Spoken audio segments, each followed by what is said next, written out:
Hello and welcome to a new podcast. This is the Japanese Gaming Podcast. So I decided to start this new podcast as a way to have kind of a more serious and deeper discussions regarding Japanese games. So it's not a topic that many people cover with any sort of depth, and I kind of wanted to make something for fans of Japanese games by people who know about and work with Japanese games. So of course, it's not our only topic, but the main focus of this podcast is Japanese games. So, that being said, I'll give my co-host a chance to introduce himself. Thanks, Joe. So I'm Matt, Playongo on YouTube, and it may be obvious, but my name comes from playing video games, and Nihongo, which is Japanese, so definitely very pertinent to the topic. And so thank you very much for inviting me to co-host this podcast. No problem. I did forget to mention that I am Joe. That's X Corn Muffin X on YouTube, and yeah, that's pretty much it. I think what we're going to talk about today is the new generation of gaming. Today, actually, is the day that the Xbox One is released in the US, making the complete cycle. All of the new generation of game consoles are now on the market. So today we'll talk about our feelings about the new consoles, things we're excited for, maybe things we're not excited for, and just the general tone of how things are looking for the next generation. So what would you like to talk about first, Matt? Well, yeah, I don't know. I mean, the Xbox One did just release today. I don't know how are you feeling about the I guess the new consoles in general in Japan, maybe each one. Let's see. Do you mean the latest consoles, the PS4 and the Xbox? Right. Well, right. I mean, yeah, maybe home consoles to start off with. Okay. So, well, we have three next-gen consoles, I guess. We've got the PS4, the Xbox One, and the Wii U. So, the only one of those is out in Japan at the moment. So, I've only got my general impressions of them at the moment. I haven't actually played the PS4 or the Xbox One because they're not out in Japan. But I don't know. I'm pretty excited for the new generation of consoles. I've got money set aside to buy them, but I'm not sure when the Xbox One is going to be even out in Japan. There's no date. And right. It's just like 2014, I think. Yeah, sometime in 2014. And the PS4 isn't out until the end of February. But you, on the other hand, already have a PS4. That is true. Yes. Yeah, I mean, the PS4 I've had since launch. I ended up, pre-ordering it online, and yeah, I've really been having a good time with it. I mean, I actually did a video already about it, so there's some information about it in that. But yeah, I don't know. I mean, just a lot of excitement around having a new console generation, I think, coming up. I kind of forgot. It's easy to get pretty jaded, I think, sitting in a console generation for, what was it, like eight years or so? Yeah, from 2006, was it? For the 360 came out? I think so. So, yeah. Big chunk of time there. Yeah, it's been quite a while. So it's nice to have some fresh blood and just remember what it's like when, everything isn't set in stone. The future's still kind of bright. We don't really know what to expect from these systems, and it seems like these companies, Sony and Microsoft and Nintendo, they're all trying something new and different. So it's it's exciting. I think there's some real life to this new generation. So what would you say you're most excited for with the PS4? I mean, you've been playing it, you've tried it out. What would you say is the most exciting thing about it? Really, I'm excited to be able to like socialize with my friends online. It sounds kind of silly. That's I guess in a way what Microsoft brought to the table last gen. Um, but I do kind of miss the days of just sitting on my friend's couch, us all playing games together. In fact, I mean, we still do that. We'll get together, a few times a year and kind of just, all play games together, and it's a lot of fun. So the idea of being able to, like, take control of my friend's game or vice versa, I actually really am interested in that idea. Maybe a good example is Resident Evil 5, one of my favorite games ever, just in one of my favorite franchises ever. Um, I've managed to pretty much clear everything in the game, aside from one last trophy, which is it's beating. I guess it might be clearing one board on like veteran or whatever the highest difficulty level is, and I just can't do it. And it's one of those spots where you're playing with Chris and Sheva, so if one of my friends, remotely or whatever, we could be playing the game together. Actually, I probably could do this already, so maybe this is a bad example. But if we were playing that game co-op, and I could have somebody helping me get through that, that's really cool. Or even if like one of my friends is just better at the game, if I could be like, hey, dude, like, I mean, I guess having other people get your trophies for you, I don't know where I stand on that. But I'm interested in that feature. I'm really curious to find out how that changes the gaming experience. You can definitely do that with Biohazard 5. Okay. Definitely you can. I know you can. I've done it. Okay. Well, you'll have to help me out with that board then. I'm probably the worst person to ask. I've actually like only played through Resident Evil 5 once, and I'm not very good at it. I like those games, but I'm not really good at them. Mm-hmm. And I mean, unlike you, I think they don't really capture my attention for a very long time. So Okay. after I played through it, I actually played through 5 twice, but I played through it once on the Xbox, and then I have it with the Move controller on the PS3. Oh yeah. Yep. So I bought when I got the Move controller, I got it as a gift, and it came with Biohazard 5. So I have that.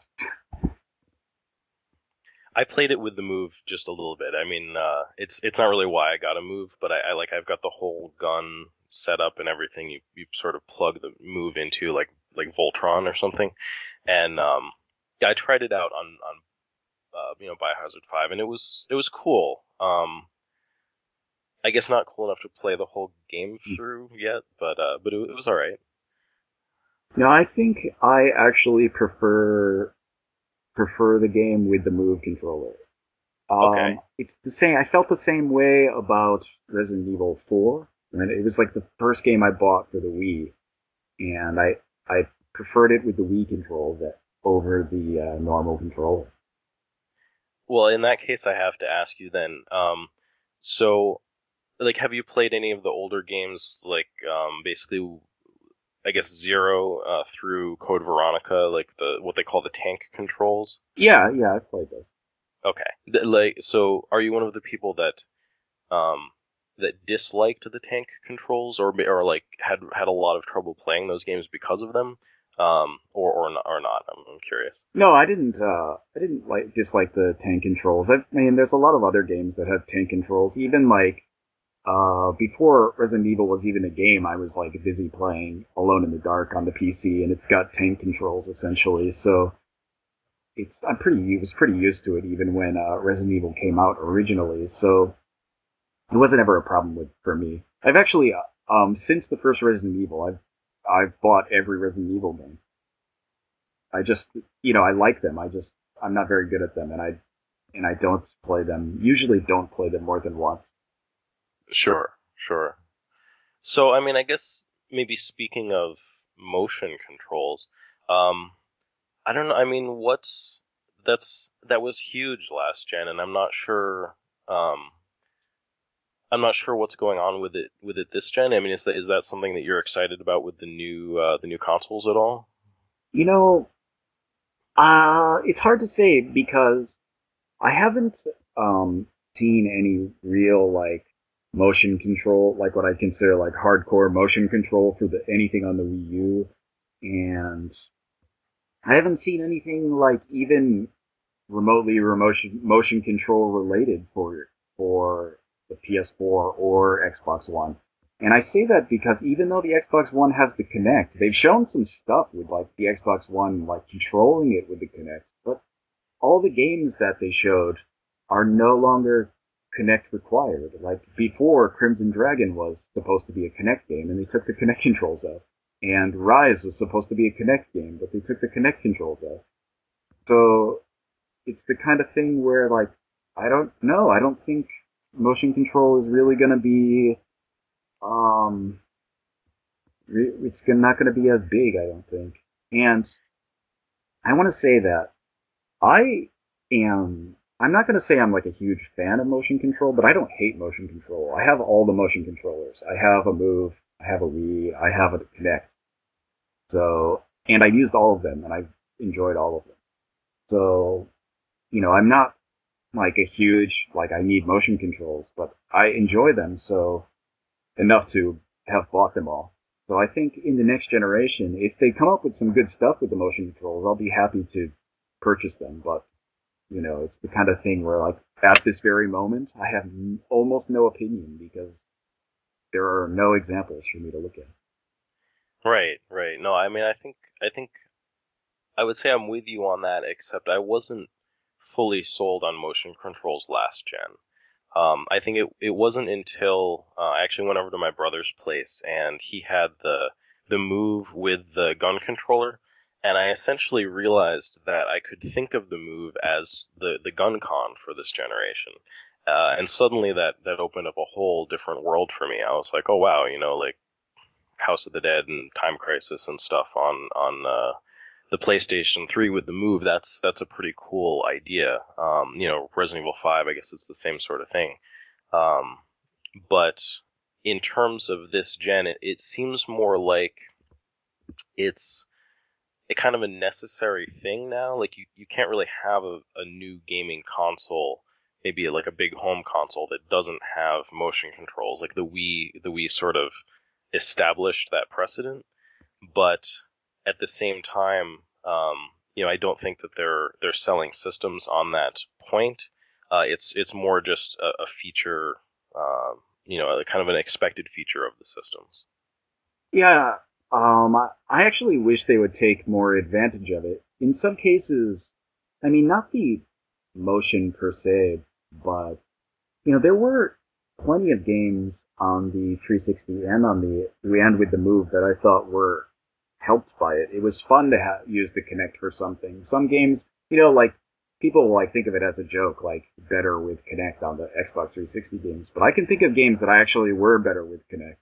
Um, Mass Effect 3 is a good example of that. I honestly, I use the voice commands in that game all the time.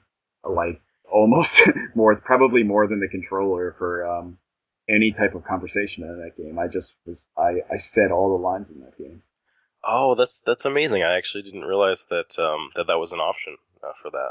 Oh yeah, it actually, is a lot of fun. I didn't originally think I was going to enjoy it that much. I was just like, oh man, I'm probably not going to use these voice commands for, because I thought it was just going to be like squad commands, and I was like, well, I can just do that with the radial menu. It's easier. But Right, right. and I never used it for the voice commands, but I did use it for all of the conversation options. Like when you had to talk to people, I could like literally put the controller down and just kind of sit back and enjoy the scene of the game. And then when a time came up for me to make a selection, all I had to do was say the first couple words of it, and then it selects it, and my conversation continues. It was a lot of fun, actually. I really enjoyed that. Oh, that sounds really neat. I mean, it kind of brings the role playing aspect into the role playing game, and without it being like role playing an MMO or something like that. Yeah, it was a lot of fun. And for example, on the PS3, I really enjoyed using the Move with Heavy Rain. It was a lot of fun. Like, there was like points where you're the detective, not the detective. Well, I guess the old guy, the old detective, I guess, where he has to Right, right, fight yeah. in the room. Like Okay. when you fight with the move controller, it's really like you're this old man fighting. It's pretty cool actually. I really felt like immersed in it. That's funny how it's more the old man fighting than the young man maybe. Yeah, that's what I mean. But like it felt really good using the move as opposed to like the controller moving the controller around. Felt good with the move, like because you actually could do the exact hand motions you'd expect to be doing. Right. Yeah. No, that's good to hear. Especially like I just got Heavy Rain after playing Beyond Two Souls, which I rather enjoyed ultimately, and so I'll definitely try it out with the move controls based on that recommendation. You should just give it a shot because it was a lot of fun. I had more fun with the move controls than the regular controls. So I think I know a lot of people just think like they hear motion controls and they just think I don't want that crap. But I think that's kind of like an unfair kind of bias because even though like you might not think that some games would be good with motion controls, some of them turn out to be pretty good if you give it a shot. I just think a lot of people aren't willing to give it a shot. Sure, sure. What do you think about second screens then, I guess? I mean, I believe that's a feature of all of the consoles this time. That kind of seems to be the motion controls of this gen. Second screen, yeah. You know, I I think I don't like the second screen. I haven't like had a whole lot of experimenting with it, obviously, but it seems like why do I if I'm playing on my TV, why do I want to keep looking away from the TV to a smaller screen? Like, it doesn't make sense to me. Like I want to keep my focus on the game. Like it kind of like feels immersion breaking to keep looking away. That's true. That's a good point. I mean, I guess with the PS4, one of the things I was surprised about because I guess either it wasn't highly advertised or I just hadn't paid much attention to it was that it has a microphone in the controller. And I guess that's something that the Wii had. So again, I think they were just sort of borrowing a feature. Um, but I found that it was very interesting. For instance, in Killzone Shadowfall, you're going around the game, and it's reminiscent of a lot of other similar style shooters. Like for some reason, I think of Doom 3 when I think of picking up audio logs. That's kind of the game where I remember that sort of sticking out to me. Um, so in this game, you'll pick up these audio logs, and when you play them, it plays solely out of the microphone, or not the microphone, but the speaker in the controller, um, which is interesting because it's kind of divorced from the sort of the environment. If it's just coming out of your stereo or surround sound speakers or something like that, it's just coming out of this thing that you're holding in your hand. Um, that I think is kind of more immersive than I was expecting, despite the fact that it's kind of outside of um, Yeah, the environment. I could actually see that because sometimes on the Wii it was pretty cool to have that with like I think there was in No More Heroes when your phone would go off it would come through the speaker of the remote control. So sometimes it would be like someone's really calling me, but you didn't like the difference between that and a screen is that like I don't have to look away from what I'm doing on the screen to handle that. I can hear it separately from the screen without you know doing something entirely different. Right. It's not like you're getting text messages on the phone that you have to then read on the screen or something like that. Yeah. I mean, I don't know. That seems a little bit cool. I mean, I'm just thinking of Catherine. If you got your cell phone calls that you have to go check in the bathroom, um, on your whatever your real phone, for instance. Yeah, I guess I mean I'm not saying like the second screen thing is like a bust. Like I'm sure there's good stuff about it, but currently I feel like nobody's using it in a way that makes me excited for it. You know what I mean? Like There's Sure, nothing yeah. there's nothing about it that's when I see it, I think like, wow, I really am glad that there's this second screen option because I couldn't have done that on a normal screen by itself. You know what I mean? Right. No, I feel the same way. I think it's one of those things that like it really needs to prove itself. It's not something that has an obvious benefit. So I think it's a little bit dubious. Like, is this really going to be something cool or not? Yeah, that's the kind of thing where like I'm sure it can be cool. I just I haven't seen many examples of where it's actually cool. Now, do you have a Wii U? Not yet. Um, I've been okay. I have a rule when I buy gaming consoles is that there has to be at least 10 games for the system that I want. Oh wow. So there has to be 10 games, and they don't have to be released. They just have to be announced. So Okay. like the PS4 is already over 10 games, but so even though there's not 10 games out now that I actually want, but there's at least 10 games announced that I want. So I'm free to buy a PS4 as soon as it's released. But That's impressive. I'd be curious to hear what those 10 games are. the Wii U hasn't reached 10 games yet. So even though actually the Wii U is like really low on games for things that I want, and I mean I'm sure. Well, we can talk about the Wii U. The Wii U for me specifically, I feel that I'm worried about the Wii U, not in the sense that like I think it's flop, like it's not gonna it's like Nintendo's gonna go out of business, Nintendo's doomed. It's not like Right, right. it's not like that. It's that currently it's not a gaming console for me. And I say that because even though there are people like who like Nintendo are saying like, "Whoa, look at all these great games that are coming out. You've got Donkey Kong Tropical Freeze and Smash Brothers and new Zelda and stuff like that." And I think, well, I'm not a fan of the games Nintendo develops. What's there for me? Right.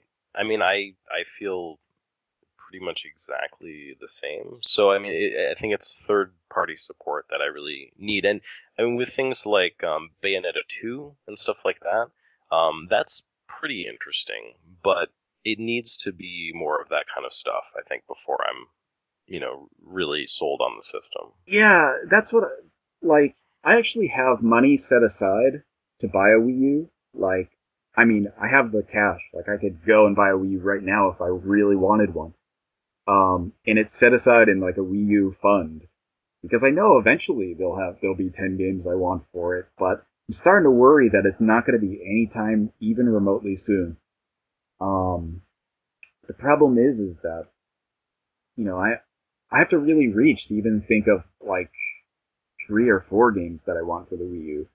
And I know like, you know, it's kind of a lot of people who like think of Japanese games think of Nintendo because they are a huge part of the gaming industry. But for me personally, I there's very little that Nintendo makes that I actually am interested in, and it's the kind of thing where if you don't like what Nintendo develops and nobody else is developing anything for the system, it kind of gives you no reason to buy it.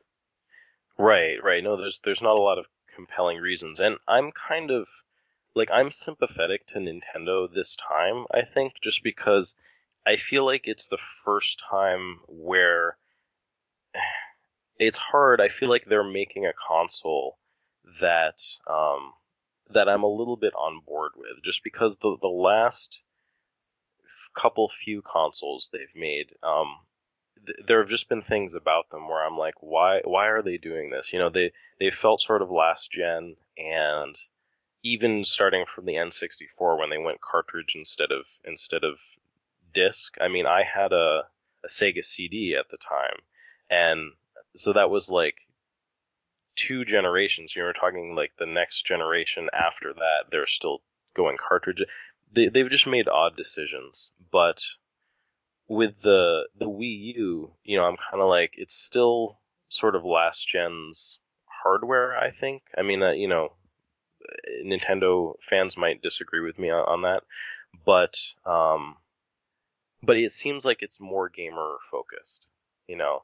So I'm kind of excited about that. But I guess, did you get the link that I sent you? It was like a NeoGAF forum post or something about, I think it was the past 10 years and the top selling games in Japan. Oh yeah, For, yeah. I mean, it was Nintendo heavy. Like, it was just crazy Nintendo. Like, how do you feel like the Wii U is behaving in, I guess, like in Japan, where there's sort of that call? It seems like a culture of Nintendo. Like, am I wrong about that? No, you're not. In what it makes it even worse for the Wii U, I think, in that like it's doing so poorly. And I say I say poorly because it's always the last place console. Actually, that's not true because the 360 always sells way less. But for for example, it's always way at the bottom of the list for things that are selling. Like it sells about half of what the Vita sells in Japan. Okay. And Oh, the Wii U, yeah, yeah. so what happens is like even when stuff comes out, they don't sell a lot. And I think the Wii U has an image problem and a kind of knowledge problem in that people don't seem to know it exists and they don't seem to know that it's separate from the Wii, which is Okay. I mean, I think that's the impression here also. So I wasn't sure if that was the same in Japan. yeah, it's very weird because um now I know a lot of people who have a Wii in Japan, like just random Japanese people you wouldn't expect to have gaming consoles, and Sure. they'll have a Wii, but like I've never heard anybody talk about a Wii U. Not a single person. I've never heard anybody mention it. I've never, and I mean, I go to these kind of gaming meetings with uh, these like Japanese gaming industry people, and so like every once in a while there's this kind of meeting where everyone gets together and plays games and just talks and networks and whatever. And I've never heard anybody there mention the Wii U. Everybody brings consoles to play, and nobody's ever brought a Wii U. To put it in perspective, like at those events, there's routinely multiple Xbox 360s there, no Wii U's. Wow. Wow. So it's the kind of thing where like I feel bad for the Wii U, and I feel bad for Nintendo in that regard because the 3DS is doing extremely well. Always highest selling console. Well, I mean, it's a handheld, but whatever, you know what I mean. Right. Then you look at the Wii U and it's like the opposite end. The games that it sells are usually pretty low, and even like the projections for the games are much lower than you'd expect. Like I saw a projection for the new Mario game to sell like 1 or 2 million copies or something, and I think that seems ridiculous to me because it's Mario. He usually sells like 12 million copies. Yeah. No. It's surprising. Really, just it seems like how little traction the system's getting. It's kind of like the chicken or the egg. The games just aren't going to sell if the systems aren't out there. But I don't know. What do you think about the the Xbox One? I know the 360. I mean, you're saying it's kind of a far last place. Um, it doesn't seem to me personally like Microsoft is doing anything to court even just Asian markets in general. The Xbox One seems so like average U.S. consumer specific. I mean, I guess maybe aside from having like Capcom on board for Dead Rising and I don't know the developer's name, but Crimson Dragon and stuff like that. Like they're still pulling in some of the developers, Japanese developers that they have good relationships with, I think. But um, I don't know. I mean, how do you see the Xbox One being received when it finally does come out In in Japan, an undisclosed time? Yeah. um, probably not so good. I don't really know the actual reasons why the Xbox doesn't do well in Japan. And that's not even to say it's doing like incredibly horribly. I know the image of the Xbox 360 in Japan is that it's sold like 4 units in the all of Japan, but Right. if you look at the numbers, it's probably about a sixth of the PS3. I mean, it's sold over 1 million units. You know what I mean? I think it's almost 2 million units in Japan for the Xbox 360. But you think that doesn't sound like a lot, but for the PS4, has sold about eight. You know what I mean? It's not like Right. I'm probably wrong on those numbers, but it's not. It is like it's not like a ridiculous gap. It's not like the PS4. I mean, the PS3 has sold 20 million units in Japan, and the Xbox 360 has sold one.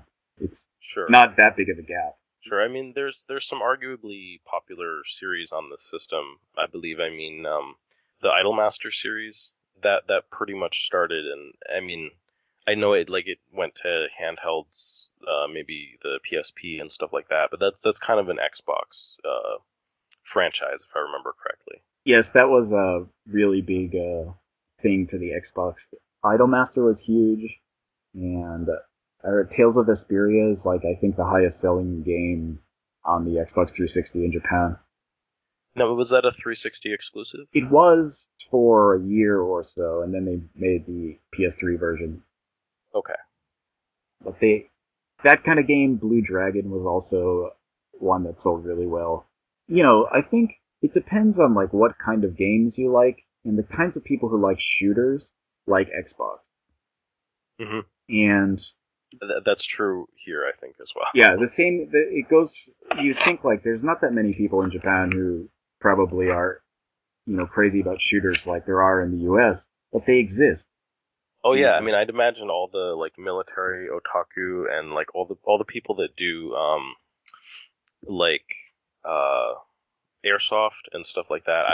I mean, maybe not all of them, but I would figure there's a significant portion of those people that are completely into that stuff. well, like the thing, like I was saying, I go to these kind of gaming meetings with all these people, and like a lot of times there'll be like these like professional gamers there, like people who compete in tournaments for money or whatever, and sometimes it'll be like, oh, this guy is like Japan's best Halo player or whatever will be there, and they'll have networked four Xboxes together to play Halo or something. It's the kind of thing where like the Xbox always has a presence at these things where people are always playing shooters on the Xbox, and then PS4s will be there for fighting games or whatever. The kind of thing where like the 360, I mean, it's obviously not incredibly popular, but it does have stuff going on in Japan, and they actually released games for it, but the Xbox One has no kind of. I think a lot of times when people look at it, they think just what you were saying. It looks very America centric. Yeah, no, I mean that's my impression, and even here, I mean the what I think is working against it this time is sort of everything that was working against the PlayStation 3 last gen. Maybe not everything, but it just that price thing really stands out because when I think about it, I purchased an Xbox 360 last gen. That was my first console. It's basically what I gamed on. I wasn't intending to buy a PlayStation 3 until later. I was kind of one of those people where I'm like, it's cheaper to kind of get your foot in the door, and I went with the 360. And if I hadn't had such a horrible customer service experience when my system red ringed, I don't think I would have been as. I certainly wouldn't have been as early an adopter and kind of evangelist of the PS3 as I was last gen. I think what happens with the Xbox One in Japan is going to be. It's probably going to. My guess is it's probably going to do worse than the Xbox 360 did, even because I think what Microsoft is focusing on is not something that works in Japan. I think, a lot of the time, a lot of the stuff they're focusing on is the use of all these apps for various like streaming things and connecting to your TV and stuff like that. And that stuff doesn't work in Japan. I mean, there's no Netflix in Japan. What are you going to do? I mean, you can't do that. Right. there's no deal with a football league in Japan. There's no football. It's Right. the kind of thing where like you don't have the same kind of backbone that they're pushing as their main features in the US in Japan. So it kind of leaves the Xbox, you know, seeming kind of gimped in Japan. And you have even more so, you have seemingly less games that are focused towards Japanese gamers. Sure, sure. Yeah, no, I think it's going to be a real struggle for the Xbox One.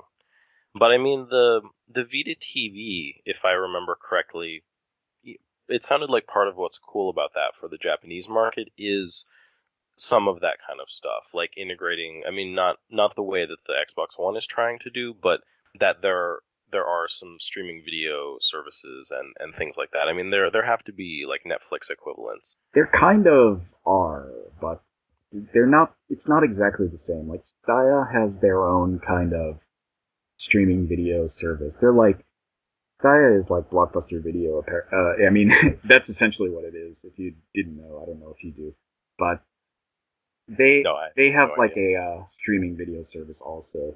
But still, Japan is still very much a go to the store and rent things kind of. Like, you get it from a vending machine or something like that.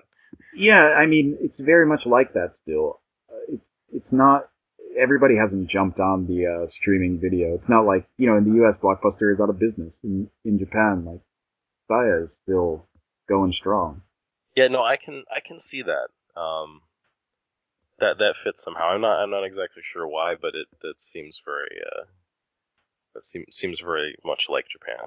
What do you think about the Xbox One? I haven't. Are you gonna buy one? Um, the Xbox One is pretty much last on my list, and I never say never is pretty much my stance right now. But I'm very disinterested in owning one. Again, I think the experience that I had last gen, it kind of put so much of a sour taste in my mouth. Like even just getting an Xbox 360 recently, I was pretty I wasn't quite sure how to feel about that, but I really was interested in the cave shooters that came out for it, kind of those shmups that they're console exclusives, and I really wanted to check those out. So, for me, it's going to depend on some things like how reliable is the hardware, um, what sort of good games come out for it, what sort of exclusives. But I would see myself probably not getting an Xbox One until the next gen is over, or later in the gen. Somewhere in like the halfway point and beyond. Hmm.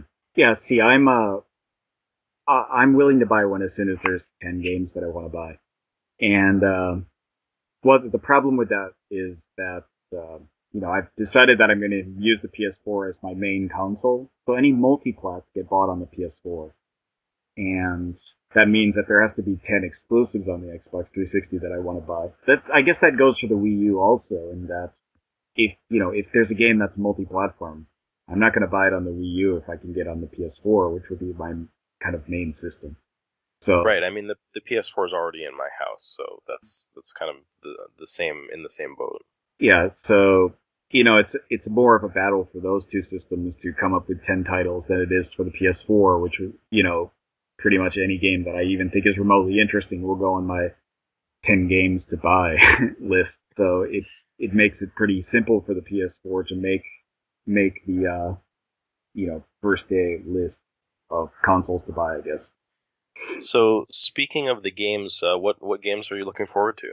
On the PS4 or in Yeah, general? yeah. Well, I mean, just in general. Well, okay, let's start with the Xbox since we're kind of on that topic. For me, for the Xbox One, I don't have a lot of games that I was super interested in. Uh, it seems again that they're really focusing on shooters as their main thing.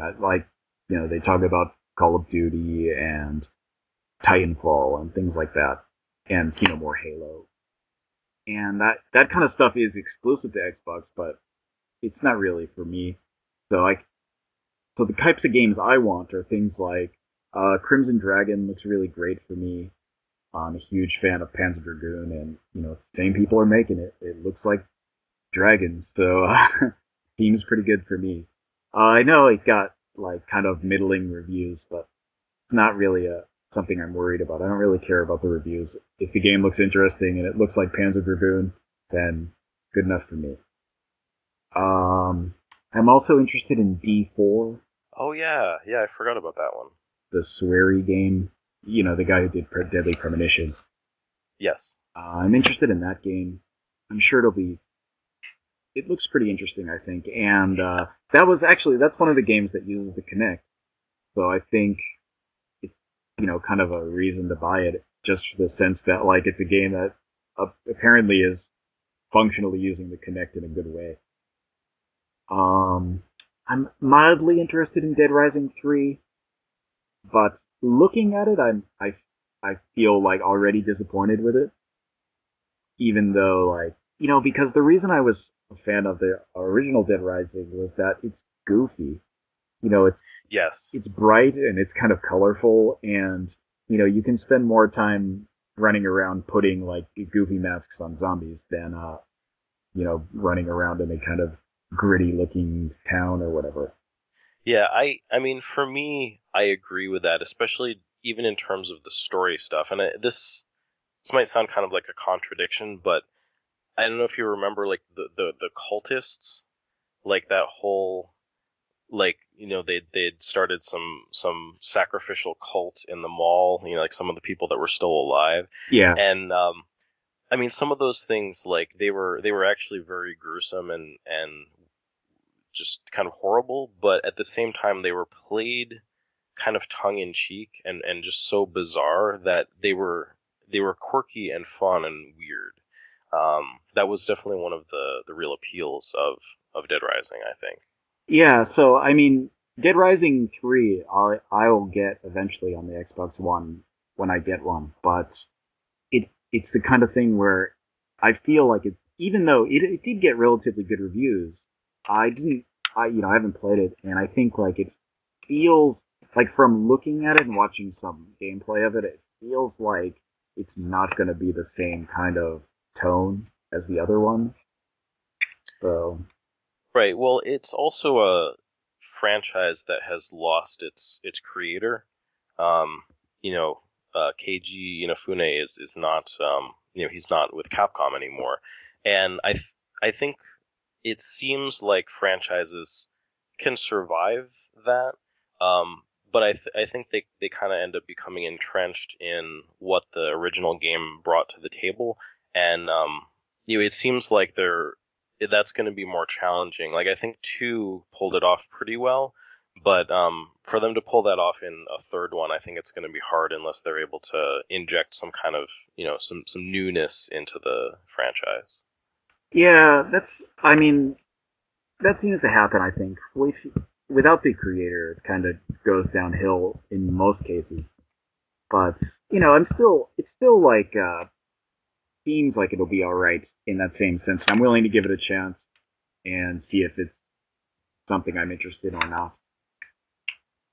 But the only other game on my list is Quantum Break, which is made by Remedy, who did Alan Wake.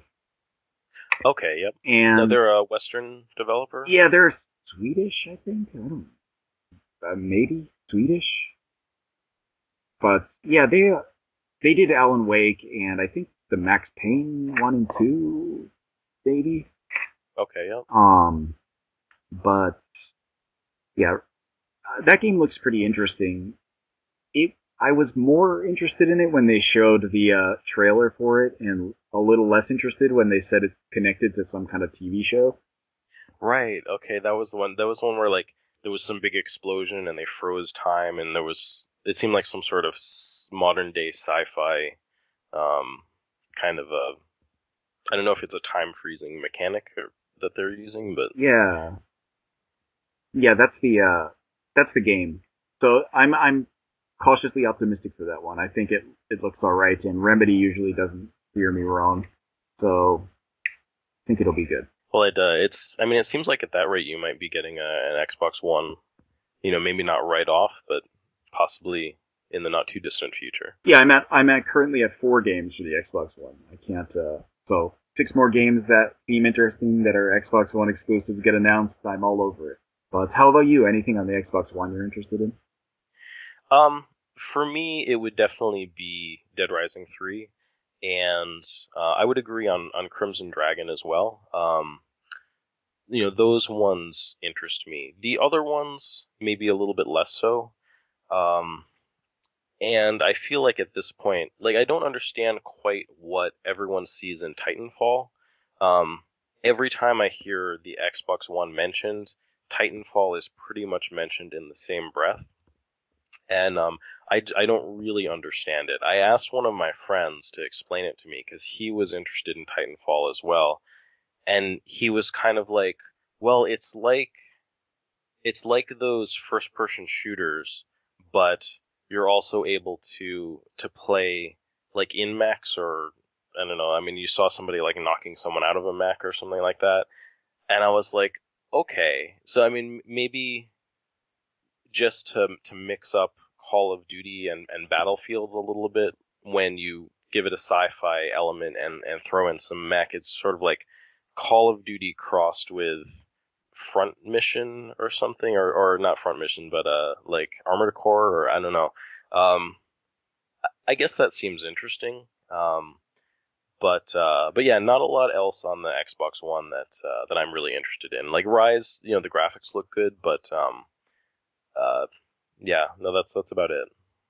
Yeah, that's I'm feeling the same way about a lot of the titles that were announced. As far as Japanese games go, there's not really that much to talk about. I think besides the ones we already mentioned, Crimson Dragon, D4, and Dead Rising 3.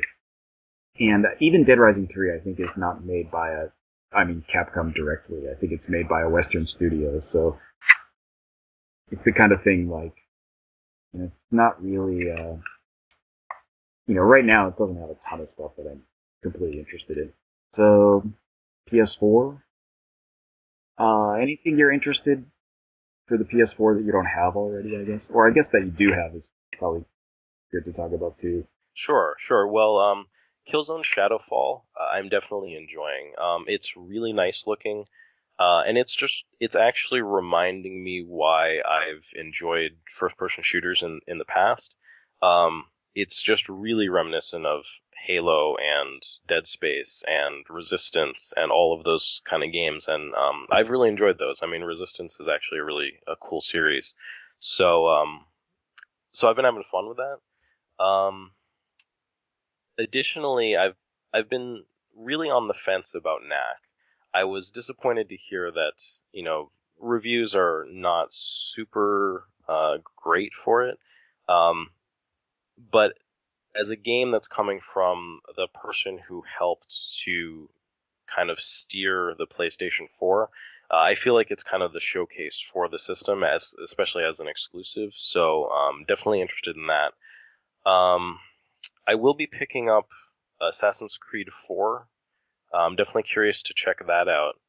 Um, but I would say probably feels a little weird for me to say, but the thing I'm most excited about right now is Destiny. Okay.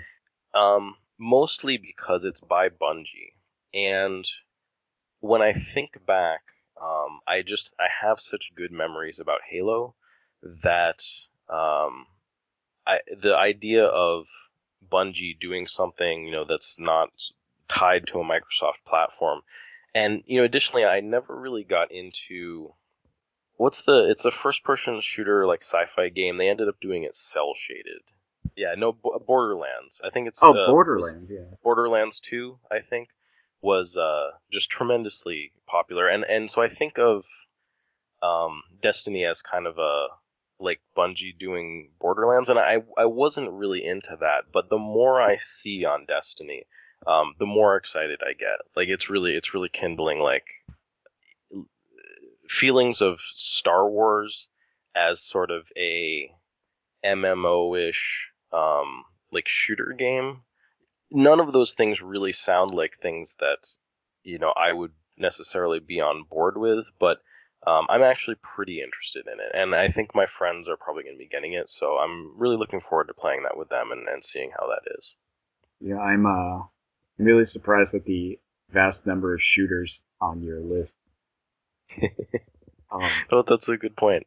Well, it's because they haven't released like Welcome to Pia Carrot on the PlayStation 4 yet. I mean, Yeah, it's weird though because like I don't have any shooters on my list. I don't like shooters. I don't generally play any first person shooters unless the only first person shooters I ever play is Halo, and not because I buy it, but because my friends all play it and they buy it for me and make me play with them. So, it's the kind of thing where like I wouldn't buy it and I wouldn't play it if I didn't get it as a gift and I felt, yeah, I don't have the pressure of like, we bought you that game, you have to play now. Yeah. Anything else on the PS4 you're interested in? Any upcoming stuff?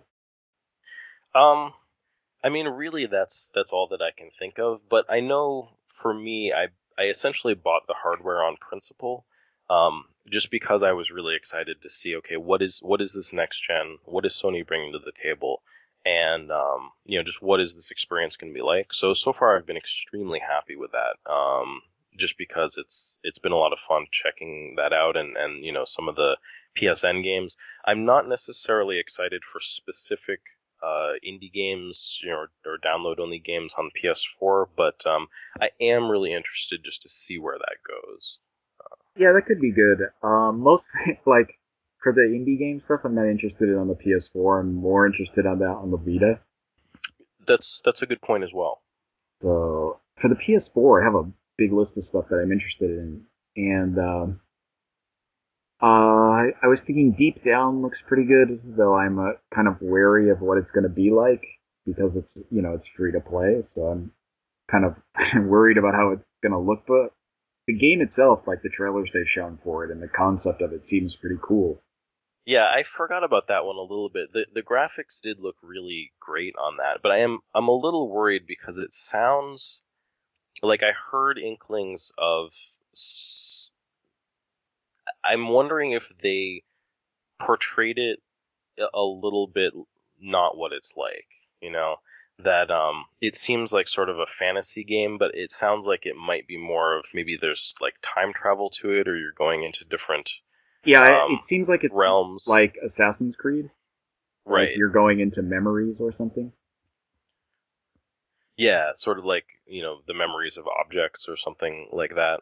Yeah, I mean it's apparent it's set in the future, so it's set in like 2084 or something, and then like the settings will change, I guess, depending on the dungeon you go in. Yeah, I don't know. Actually, the more we're talking about it, the more interesting that sounds. I mean, there's definitely a possibility, and I like seeing Capcom. Like, Capcom's one of those companies that I think did step up to the plate to kind of do like next gen AAA games. Despite the fact that I feel that Resident Evil 6 was, something that could have been. Uh, it wasn't very good for the franchise. I'll just say that. Yeah, that's an interesting looking game. I'm thinking, what else is there on the PS4? Final Fantasy 15 looks really good, and I say that being a person who um, I haven't played Final Fantasy 13, and I kind of swore off Final Fantasy after Final Fantasy 12. Really? Yeah, I really disliked Final Fantasy 12. Uh, Huh, I liked 12 a lot. so I mean, so not to interrupt, but in there was like a question a YouTuber posted, which was like, what are like games that have consumed you? And Final Fantasy 12 actually kind of came to mind for me on that. I really got into that game for a while. yeah, I think I played every Final Fantasy game except the online ones up to 12, and I beat 1 through 10 essentially, and then bought 12, and I was just like, I don't like this, and I never beat it. And I did play Revenant Wings on the DS. That's like Final Fantasy 12 Revenant Wings, and I really liked that. So it's weird because like I didn't actually like the main title, but I did like the DS version, and I didn't, and after that I was just like, I'm done with Final Fantasy. I'm not interested in Final Fantasy anymore. When 13 came out, didn't even look at it. I wasn't even interested. So what is it about 15 that you feel like is bringing you kind of back into the fold? I don't know. I can't really pinpoint it, but looking at it, it looks really different. It doesn't remind me of Final Fantasy. You know what I mean? Like, it doesn't feel the same way. You know how when you look at Final Fantasy, you just, everybody is wearing some kind of like overly fashionably designed clothing, and they all have like this kind of stylish haircuts and whatever. But it's and everything is, it's like tinged with neon or whatever.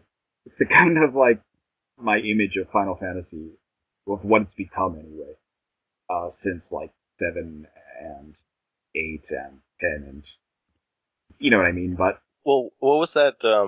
I almost think it was an image going around on the internet where it was like basically how all the characters from Final Fantasy 15 looked like they worked at host clubs. yeah, I mean, I don't mind that because they look a bit more like fashionably realistic. Like they look like hosts, but there are hosts. There's nobody who dresses like the what's his face from Final Fantasy X. Right, right. Yeah, Titus. Yeah, no, that's a good point. There's nobody who dresses like Lightning. Well, I mean, you have a lot of outfit choices in the new ones, so Yeah, well maybe maybe. maybe there's a couple realistic ones in there. I saw like some nice dresses and stuff. But the thing is like when I watch the trailer, it looks more the cities look more realistic. It looks like a real place, and um, I don't care if it's not turn based anymore. It doesn't really, I'm not like a person who dislikes turn based games. I actually really like turn based games, but I don't mind that they're trying something new. And since I had kind of sworn off Final Fantasy, something new is maybe something that will appeal to me more. So I'm willing to give 15 a shot. It looks good and seems interesting. No, that's cool. I mean, definitely, like 15 is kind of a no-brainer for me as well. I think that'll be like a day one purchase. Yeah, and I was, what else am I looking at? Lily Bergamo, that game, I believe that's a Grasshopper Manufacture game. Yes. There's not a lot of info on that. It just looks interesting, and I'm willing to give Grasshopper Manufacture the benefit of the doubt. Generally, I like their games, so I'll give this one a go. Also, of course, the new Yuga Gotoku, the Yakuza Ishin, that game, Restoration, I believe is the translation of it. Yeah, yeah, no, that's a really good point. And in fact, I mean, I would say if I'm gonna import something for the PS4, that could be my first import. That's another one where I wonder, Sega's been really spotty about localizing Yakuza games for the US, and especially we haven't gotten any of the historical ones, so I'd be really curious to check that one out. Yeah, I think the thing with that is that it's probably a lot of work for Sega to localize those games, and there there aren't enough people who buy it. And I mean, it's kind of a sad thing to say because like when that game comes out in Japan, it's like it sells like 500,000 copies on the launch day. It's like it's a huge series, but like when it comes out in the U.S., it sells like 20,000, and then no one ever touches it again. Right. And that's a problem. I mean, that's not even like the original title on the PS2 sold relatively well, and then like they did that dubbing thing with the second one where they got all those like like Mark Hamill is in it. They got like real voice actors and stuff for it, Oh, interesting. but it sold less, and then 3 sold even less, and then just every time they localize it, the series has gone down in sales. So it's the kind of thing where I kind of see why like 5 didn't get localized because after I mean, and it's sad that like the last one that came out was Dead Souls, which is not a very good Yakuza game.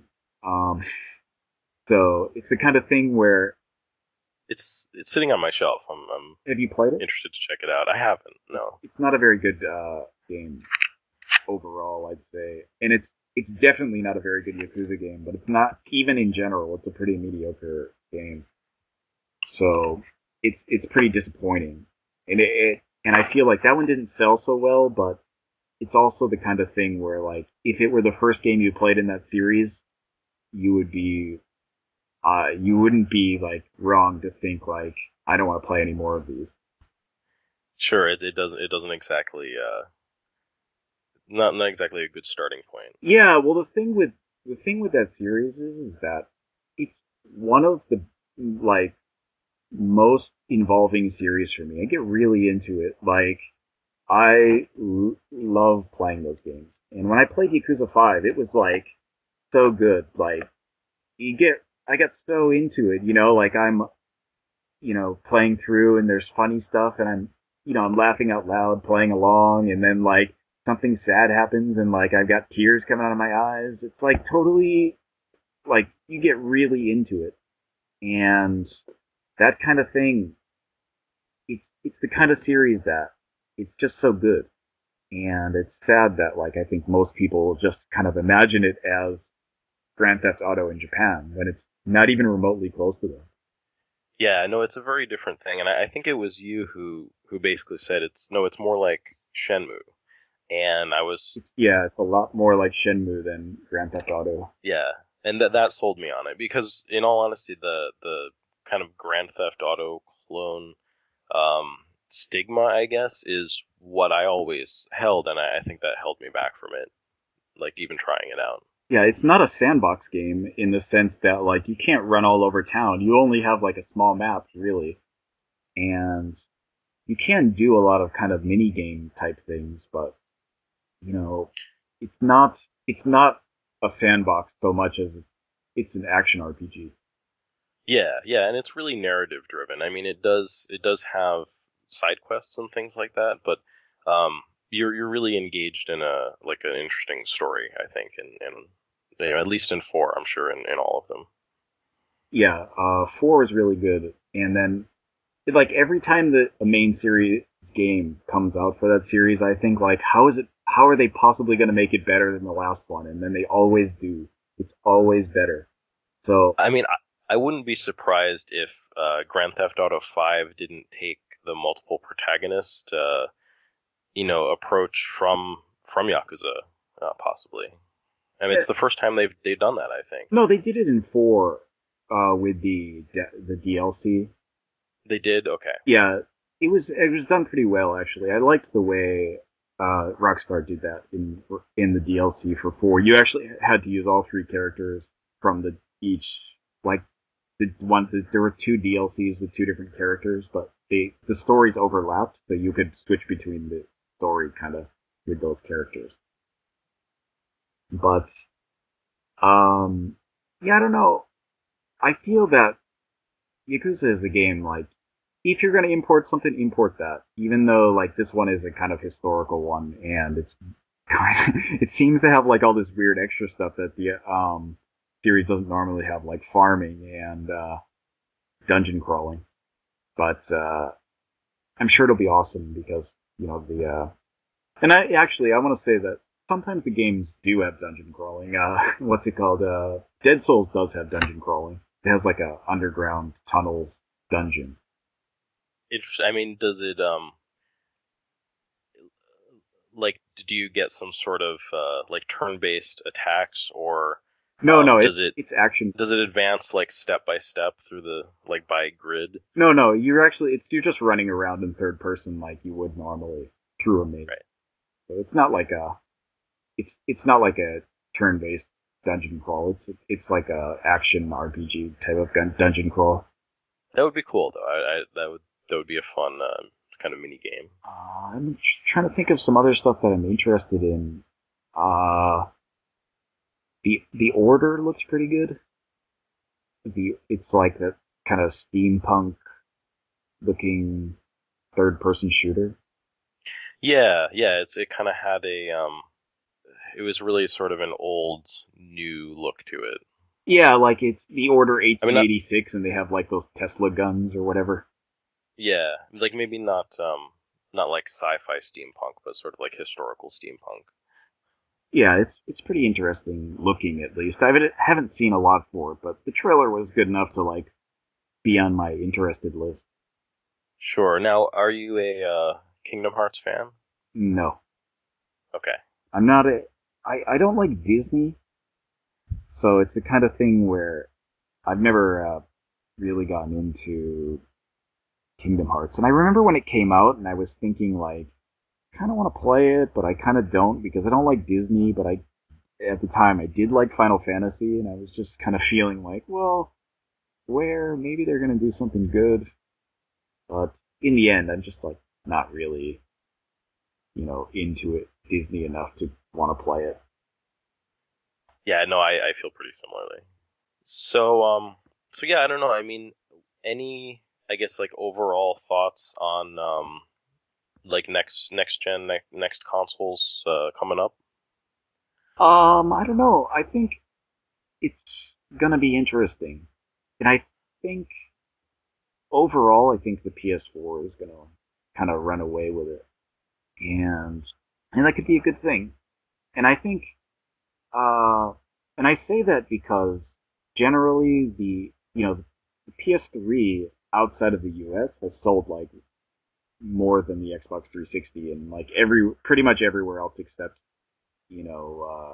Britain or the UK, I guess. And Actually, I almost thought that it outsold the 360 there before uh, anywhere else, or really, maybe not before anywhere else, in but the U before the in U.S. in anyway. the UK, I thought so. I could be wrong I on that. know it's outsold in the rest of Europe, but Okay, maybe in the not UK in not the particular. UK. I think the UK is like Xbox territory. But Oh, that makes sense. the thing is that in the US, the Xbox 360 outsold the PS3 like 2 to 1, and Yeah, what I'm seeing now is like the PS4 sold like 1 million units in the first day, and nobody is projecting that the Xbox One is going to sell 1 million units in the first week. So even if like it does, even if it sells exactly the same, it's still like a massive win for Sony in that before the Xbox was selling twice as many. So it's the kind of thing where you know the PS4 will probably sell more than the Xbox One everywhere in the world, like the PS3 did, and probably at least be on par in the US, which will put it kind of over the top for selling more consoles, which means that it'll have probably more support. right. I mean, I think that Sony did a smart thing, and I guess like I apologize to the rest of the world. Like it's got to be hard just sort of waiting for that new console to be released. And I mean, I don't know really how Japanese gamers are looking at it. I've definitely seen some comments reposted about people flaming and being angry about the console coming out 3 months later in Japan, but. It really seems like Sony is just kind of staging their fight, and the place where they really need first blood is here. I think just because of Microsoft's foothold last gen. So I think they're going about that really the right way. Um, as far as the Xbox One, for me, part of me wants to go, ha ha ha. I think it's going to get crushed by the PlayStation 4, but I don't, and I also, competition is certainly good and healthy, and I think that the Xbox brand it generated a lot of loyal fans. So I don't see it kind of being like a runaway Sony win, but I think it's going to be the leader this gen, and especially kind of like you said, worldwide. Um, even if they sell, even in the U.S., I think that Sony's going to do better overall than Microsoft is this time. Yeah, and I'm not saying like Microsoft is gonna like be way down, like or anything like that. I think they're gonna do quite well, but I think it's not gonna be like a PS2 situation where like Sony has like 130 million or something and Microsoft has like 40 million. You know what I mean? So I don't think it's gonna be like that. I think it'll be closer in terms of everything else. But what I had said this before, but I was saying that I hoped one console won out overall. Like it wasn't like this gen where the PS3 and the Xbox had like very similar titles for like 95% of their library is essentially the same. I was hoping that like one system would win out in a way that like it made sense for smaller developers to develop for one or the other, and not because there's a kind of niche for each one, Hmm. so that we could get a wider variety of games. Like for example, in the PS2 era, you had the GameCube and the original Xbox, and there were a wide variety of games on the original Xbox that didn't show up anywhere else, and the same for the GameCube. So it kind of made having those systems worthwhile. Whereas this time around, there wasn't that as much of a reason to have an Xbox 360 and a PS3, because unless you really wanted some exclusives on both of them, there were 95% of the games you could get on either. Yeah, that's a good point. I mean, that is a little bit different between gens, and I think you still had people purchasing both systems for the exclusives, so I don't know that that went away, but it's really just an economics thing, I think, for third-party developers. Um, they kind of end up eating their shirt when they just go with one console or the other. I mean, that's another reason why I'm kind of concerned about the exclusives for the Wii U. But I guess we'll see how that goes. Um, Yeah, that's like that is an I'm feeling that with you too, because I think the Wii U is traditionally Nintendo consoles don't have particularly good sales for third parties, and even with the Wii, that sold so many units, like third parties seem to be having a lot of trouble selling a lot of games on there.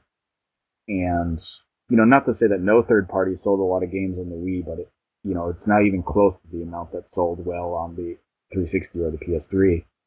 And with the Wii U selling it like it is, seems like even less likely that third parties are going to step up and be like, yeah, I'm willing to make a Wii U exclusive game. And that does make it seem like there's not going to be a whole lot of Wii U exclusives that are going to be driving the system. And I have a few things that I want for the Wii U, but currently there's only 2 games out that I want to actually buy. So, and there's like 2 more that are announced that I want to buy.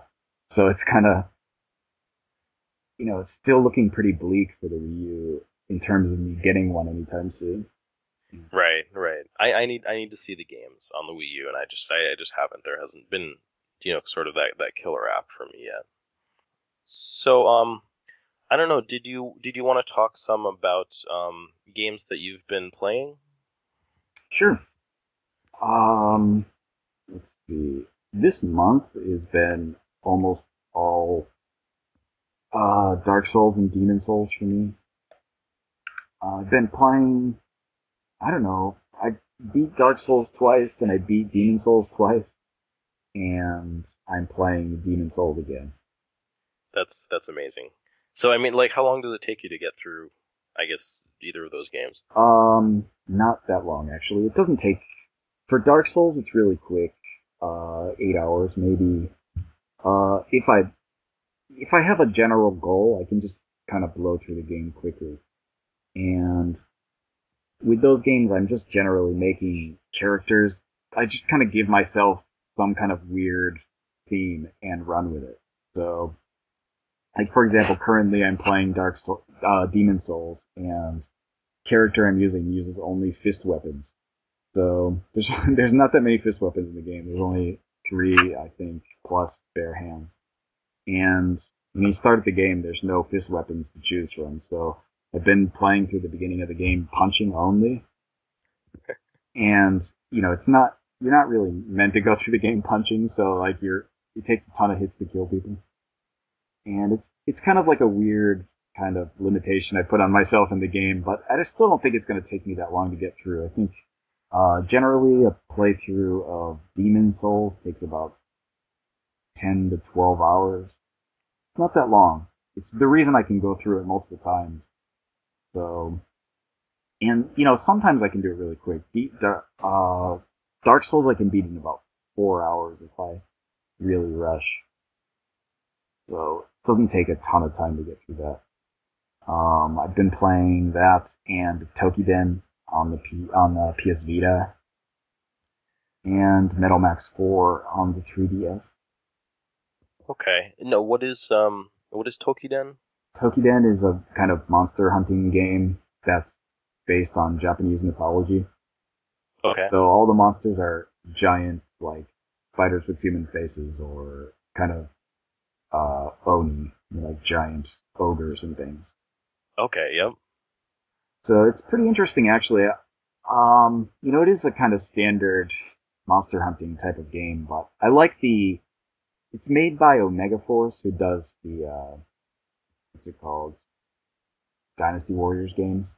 So Hmm. the character designs are very Dynasty Warriors, or Samurai Warriors, I guess it would be in this case. But they're very like, For the playable characters. yeah, yeah. So you know how they look in that game. They kind of look like samurai hosts. I don't, or like that's everybody has like well coiffed hair. It's like, Yes. it's I it, mean, they don't even really look like anime characters. They're more like they remind me of otome game characters or something a little bit. I mean, maybe just because there's so many guys, like they're like a whole bunch of pretty boys. yeah. That's pretty much how the characters are in Tokiden also. They're very reminiscent of those types of characters, and so it kind of feels like similar to that in the character designs, but the monster designs are pretty cool. They're all very like Japanese woodcut come to digital life or whatever. But I mean, the style isn't woodcut, but it's kind of a cool theme, different from something like Monster Hunter, where it's dragons and kind of fantasy stock monsters. It's more like Japanese fantasy stock monsters, I guess. Right. But it is But a not high fantasy. Like. yeah, it's not high fantasy, but it's pretty interesting actually. I'm enjoying playing it, even though I'm not like a huge monster hunting game fan. So I don't know. I'll probably put up like a more in-depth review of it at some point, but it is, it's holding my attention relatively well, even though like I'm not grinding that much. I'm not like replaying stages multiple times to get better weapons. I'm just kind of blowing through everything as fast as I can. No, that's cool. I mean, I still haven't quite found my feet with sort of hunting games like that. I have to admit, I was excited about Soul Sacrifice, and I think you kind of sold me on the game, but I played it for a little bit, and I was just kind of like it wasn't really for me. Yeah, I think a lot of times you'll find that you'll either love the hunting genre or hate it. And like for example, I started playing Monster Hunter and with like Monster Hunter 2 on the PSP. So I guess, I don't know what the English for that is, but whatever, Monster Hunter 2 on the PSP, Monster Hunter Portable 2. And, I didn't really like it. I just felt like, I don't know, I just felt like I'm feel like I'm wasting time with it. You know what I mean? Like the battles take too long, and I'm constantly having to redo them to get more stuff. And I think for some people, that's the draw of the game. It's that you can like you're kind of hunting for rare items and doing these kind of things where like you have this. It's almost like the whole game is a boss grind. Like you're just fighting bosses and you're grinding them. Right. And that's essentially what the monster hunting genre is, except like I'm not drawn in by Monster Hunter, and I've played a bunch of other ones too. So like I've played what's it called, God Eater, Hmm. and God Eater, I I found fun with other people, but boring by myself. And then I played Soul Sacrifice, which I loved because it took away a lot of the problems I had with something like Monster Hunter in that, Monster Hunter has this kind of like towns where you have to go to and create items and do all that, but Soul Sacrifice is quick. It's very fast paced. There's no like maps to run around. You just have like one kind of, each map is its own kind of one room arena, and you run in, do your battles, which usually take about 10 minutes, and run out. And then you can, there's no like crafting in the sense that like, you don't have to like hunt rare items. You know what you're going to get before you go in, and you know how to get it. You just go and do it, you get what you want, and get out and power yourself up. The pace is fast and it doesn't feel as much of a grind to me. So there's no point like in Monster Hunter, you can like fight a monster for 40 minutes and then die. Like that never happens in Soul Sacrifice. No, that's good. I mean, that sounds like a good balance. It's really interesting how, like, sometimes I really complain about how long games take. I sort of feel like my ideal RPG length right now is about 20, maybe 30 hours. But I think you really need to sort of add the caveat that it depends on the quality of the time, because I find myself these days occasionally sinking 50 and 60 hours into a game and thinking absolutely nothing of it. So it's not really the amount of time. I think it's the quality of time, and you can really, I think you can feel when something feels padded out, and I think that's the part that's really annoying. Yeah, I can see that. I think hunting games, I kind of understand the appeal because sometimes they're fun for me, but sometimes it just feels like too much of a grind for no reason.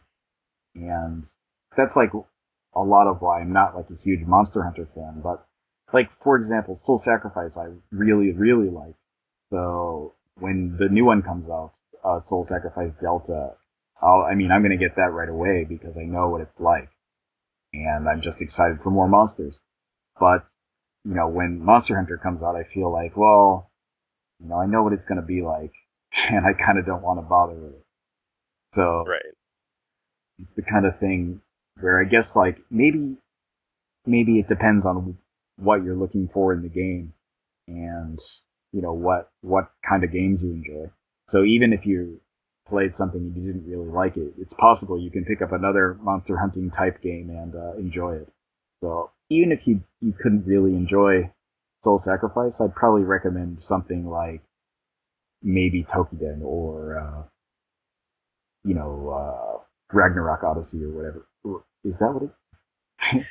No, it is. And at Ragnarok Odyssey, I played the demo, and it seemed interesting. I haven't really written the genre off, so it might just be a matter of kind of finding that right match. Yeah, I mean, if the concept seems interesting to you, but the game you played, like the execution of it, didn't seem right, there's plenty of other options that are like in the same kind of concept, but have you know a completely different way of going about it.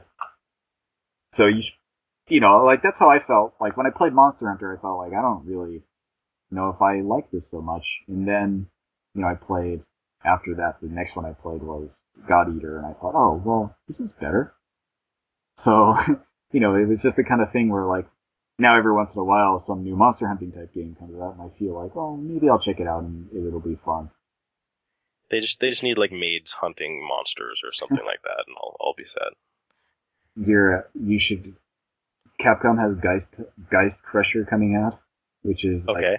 uh in kind of anime based Monster Hunter type thing. It looks like it's faster paced, like the battles are faster, and it's more like shonen manga type like hunting type game. I don't know. It seems more like focusing on younger boys than not like eight, I don't think, but more like in your tweens, I'd say. Right, right. Well, maybe that one would be worth checking out. I don't think there's any Maid Hunter for you. No, no. So how about you? What have you been playing recently? Let's see. I mean, obviously my PlayStation 4. So having fun with that, and the downloadable games. There were two that were free on Plus for the launch. So those are pretty fun. I talk about them a bit in my video, but Resogun and Contrast. Um, So enjoying those. Resogun's kind of feels like an old school, sort of an homage to 80s style shooters, where it sort of goes, like, rotates in a circle, and there are only 5 levels, and it's pretty challenging, actually. It's one of those games where um, it seems simple at first, but once you really get into the mechanics of it, it's you really have to kind of be on your A game, I think, the whole time. I had some choice words at it now and then while I was playing, but but that doesn't detract from the enjoyment. Actually, I've been liking it quite a bit. I Um, haven't looked at it that much, but it's like Tempest. um, I mean, I would say not dissimilar in style from Tempest, but I mean it's not. You're not sort of going around in a ring in the same way that you are in Tempest, where it's like a um, sort of first person perspective. It's more like Odin Sphere or something like that, where you have a board that loops around on itself, Oh, okay. Like Defender. like Defender, exactly. Yeah, it's very similar. Okay. Um, let's see. Additionally, I did go back and start playing Neptunia Victory. I finally decided that it would be good for me to get additional endings on that. So I had gotten the normal ending originally, and I've since gotten the good ending, which of course still leaves the true ending. Um, and at this point in the series, I am wondering kind of how I feel about this ending hunting mechanic in these games where if you play through the game once, you get this faux ending, and then uh, you're sort of replaying the game and replaying the game to get to what you're like. Oh, is this going to be the better ending?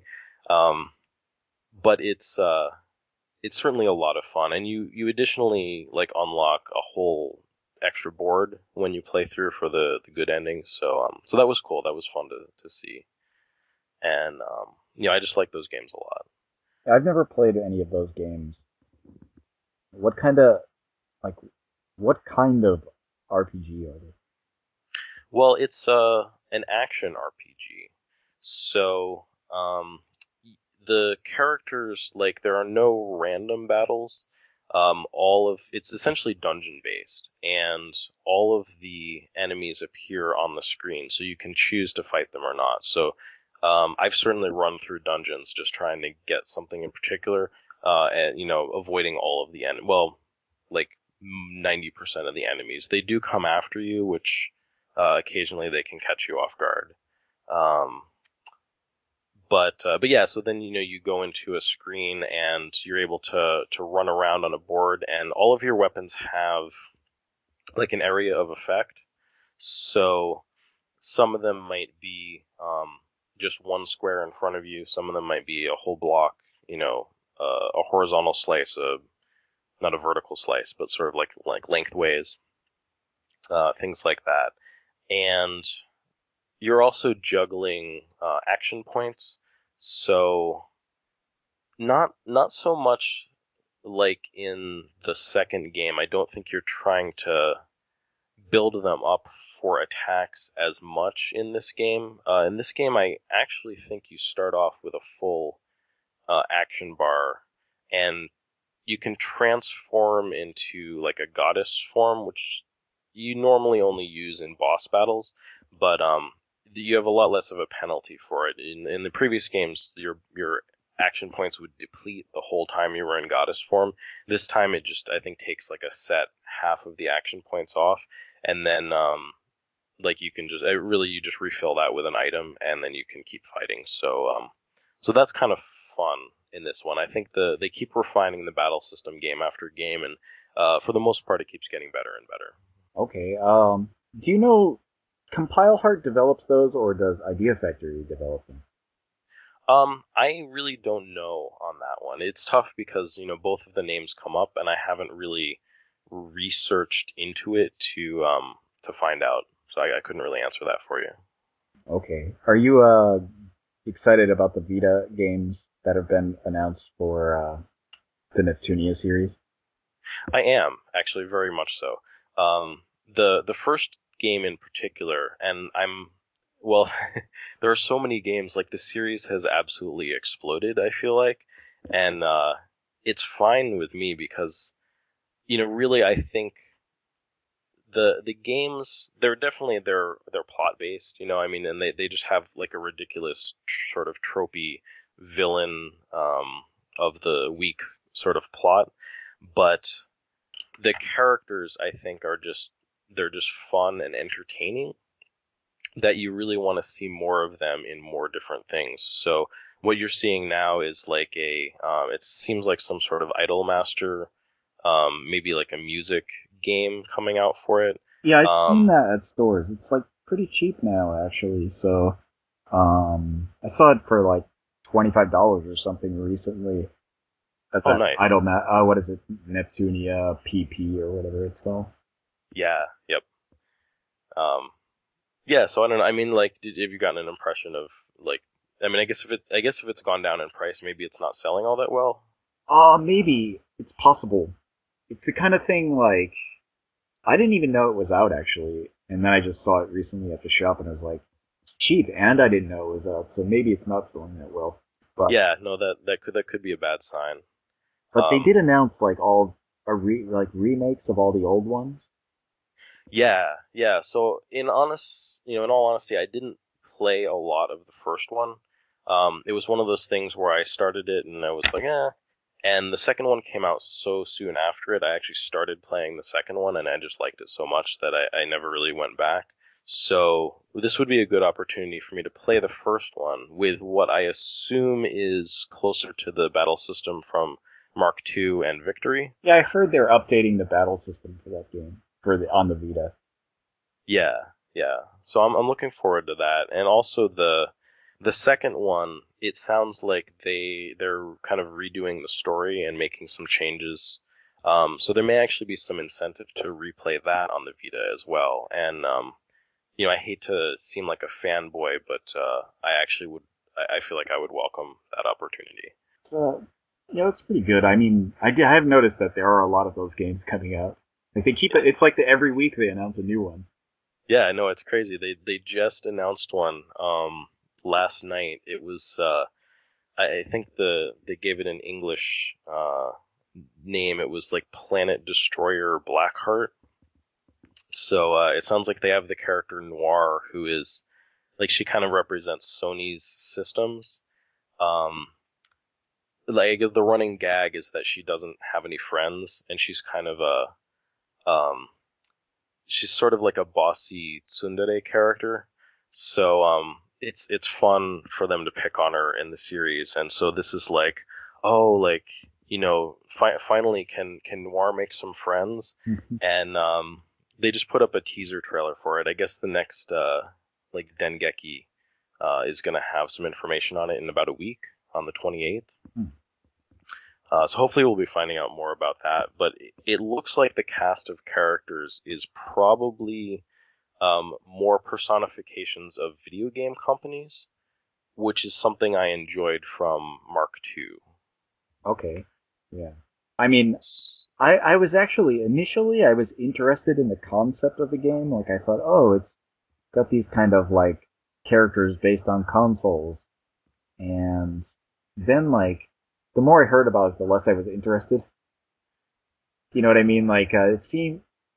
I mean, I've never played any of them, but it just seems like it's not going to be for me. Yeah, no, I mean I could definitely see that, and it's not necessarily one of those games that I think would be easy to sell to somebody who isn't interested in it at first glance. I don't think there's a whole lot to advocate where you're like, oh, but you're missing out on this great stuff. It's sort of like, no, if it's not for you, it probably isn't for you.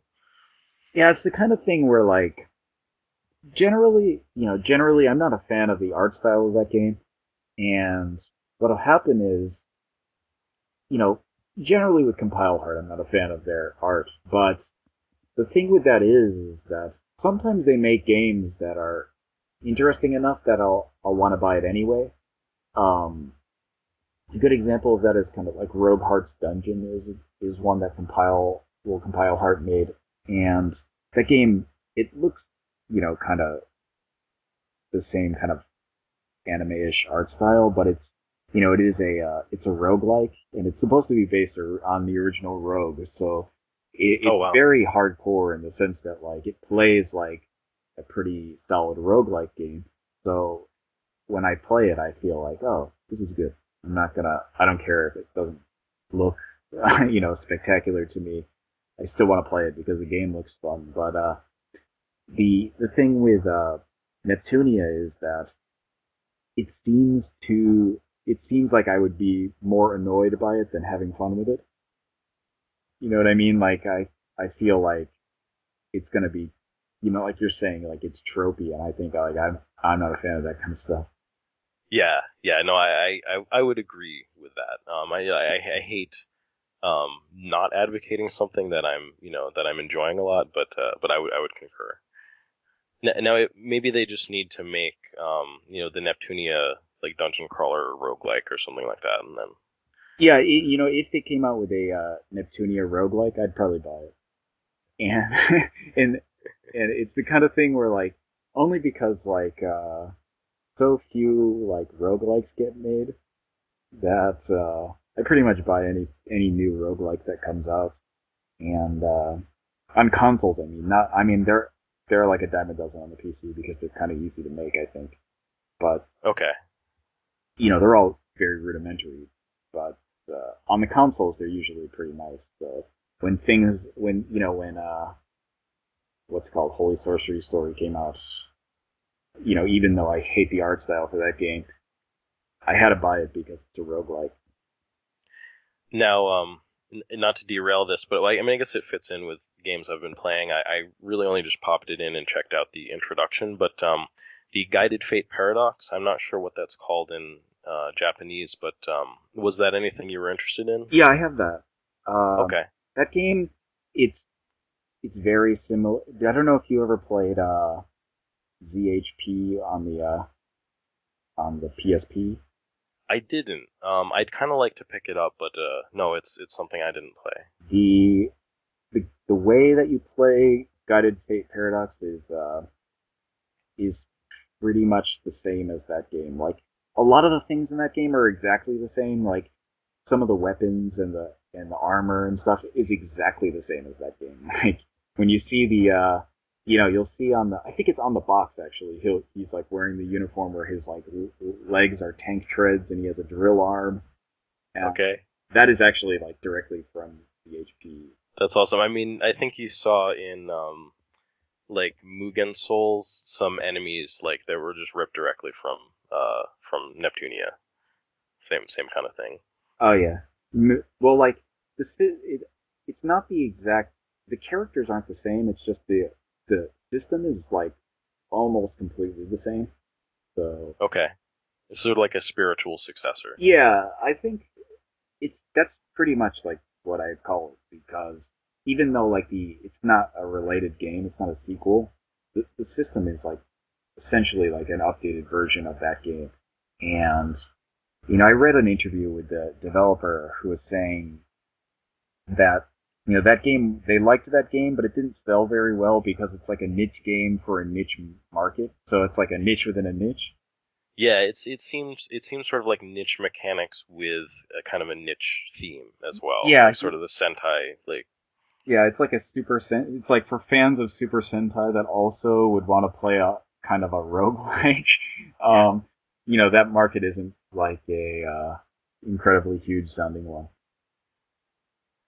So I guess like they wanted to give it another shot with a different kind of market that wasn't Sure. niche. So So I mean, do you like the battle system though? oh yeah, it's your standard kind of roguelike battle system. So everybody moves at the same time essentially. Okay. Right. I think I was comparing it to Mage Knight. I mean, that's probably a completely obscure reference, but it's a tabletop like Hero Clicks style game, and it like similar sort of thing where it's like every time you attack, the enemy gets to attack. Is Yeah. that how it is? Yeah, I mean it's like it's essentially turn based, but I mean not in the way that like you have menus to select from. It's like you move on a square, and when you move one square, all the enemies move at that time too. Yep. So when you when you attack, enemies can attack, or when you move, enemies move. Okay. It's that kind of thing, like a standard kind of rogue game, I guess. That's except like it's not a standard roguelike in the sense that when you die, you lose. You don't really lose all your levels in that game. Like you do, but you have like a kind of overall level that makes you slightly stronger every time. So even if you die a million times, you'll still get stronger and stronger. That's good. I think otherwise I would, Yeah, I might not be very good at that no, game. So I think that gets rid of a lot of the frustration people have with roguelikes. Well, I mean, I think that's one of the big barriers to games like I don't know if you played any of the Sheer and the Wanderer games on well, I mean, there was one on the Wii that got localized, but there's a ton. The DS has them, and so yeah, just a bit. I got the one on the DS and the one on the Wii that were localized, but I probably, and I really only played like a half hour of the one on the Dreamcast. But I just sort of got a flavor for it. It seemed interesting. I was curious to play it, but I don't even think I beat the first dungeon, so I might not have really gotten a flavor for what it's like, sort of clearing the dungeons and that sort of like gameplay loop. yeah. Well, the thing with those games is that if you don't play smart, it's possible that you'll get halfway through the game and then lose all your stuff and levels. Oh wow, okay. I mean, can you kind of get yourself into an unwinnable situation? I mean, it sounds like that would be, but It's not unwinnable at that point, but it is like um kind of a reset to the beginning. Even though you're halfway through the story, you'll have to go back wow, to get more items and stuff. So that sounds soul crushing. yeah, I mean, you can be 30 hours into the game and like you just like oh, this time I'm just bringing my best weapons with me because I'm pretty confident I'm not going to die, and then you'll go in and the stages are randomly generated. You'll get into like a monster house, and it'll be like 100 monsters will attack you, and you know you'll die and lose all your stuff, and you'll be like, I think when that happens, a lot of people just quit because it's kind of like, you feel like I don't want to do this anymore. Right. Well, didn't you have that happen recently? You were saying. Well, that happened like with me in Holy Sorcery Story, or I don't know what the actual English name for it is. I believe that's it. Okay. It's Holy Sorcery Story. It has a subtitle, but Okay. But there was a glitch in the game that made it freeze when you hit the max level in a dungeon, so I lost all my stuff that way. But that one wasn't horrible because there were kind of areas you could go to where it was easy to kind of pick up some. They had like a special dungeon that you could go to where you could get a lot of items really quickly. It was like after you, I think maybe that happened after you beat the game. It unlocked the special dungeons where you could go and get items really quickly and easily. okay. So it Probably was so that if it glitches and you lose everything, at least you yeah, at least you've got it. that was the kind of benefit there. So like I I knew what I was searching for, so it was kind of annoying because I lost like hours and hours of gameplay due to the game freezing. But in the end, it wasn't horrible to go back and get that stuff, so it wasn't too bad. But in some games, it's horrible. So people get frustrated with roguelikes pretty easily that way, especially if you're not really into the genre. If you like just picked up that game and you got halfway through and you lost all your best weapons, like you would probably, like a lot of people I could see just quitting, being like, I'm done with this. No way. Yeah, no, I could see that being pretty hard for me. I mean, for instance, in Resogun, like at least each of the boards, they might take you 10 minutes to play or something like that. So, even well, I mean, part of it is sort of like dying like over and over and over again if you're trying to do something really specific, like save all the humans, and like I ground sort of through that recently, which was a frustrating experience, but I mean, it was a matter of like a few hours, not like 30. Yeah, that's like what happens with roguelikes. But when you have Guided Fate Paradox kind of gets over that point by giving you like light powers up every time you go into the dungeon. So, they kind of build up over time. So eventually, even if you were awful at the game, you could just redo the same level a million times until you were so strong that you couldn't possibly fail. Right, right. Okay, well that's good. One of my friends was playing it, and I think he was complaining because he felt like that was the only way to advance. So I think if that's sort of more um, the last resort than the norm, that I think that could be a pretty cool game. Yeah, I don't. It's not a bad game. Yeah, I like the way it works. I never felt like in GHP especially. I never felt like I had to keep doing the same dungeons over and over to power up. I just like sometimes you would have to do like the same one. I don't think I did one dungeon more than like 5 times or something. You know what I mean? Like, and that's like Right. usually you're dying because you're just unlucky with the spawn. Like sometimes there's enemies that spawn right next to you or something, or you end up in a room where there's like surrounded by enemies or something. And that happens because it's randomly generated. Sure, sure. And I mean, there is something to be said for games where something is on the line. I think that can really make a game much more gripping when there is some sort of penalty for dying. It's not an unfair penalty, but where you really you can create some tension by an actual end game state that is not beneficial.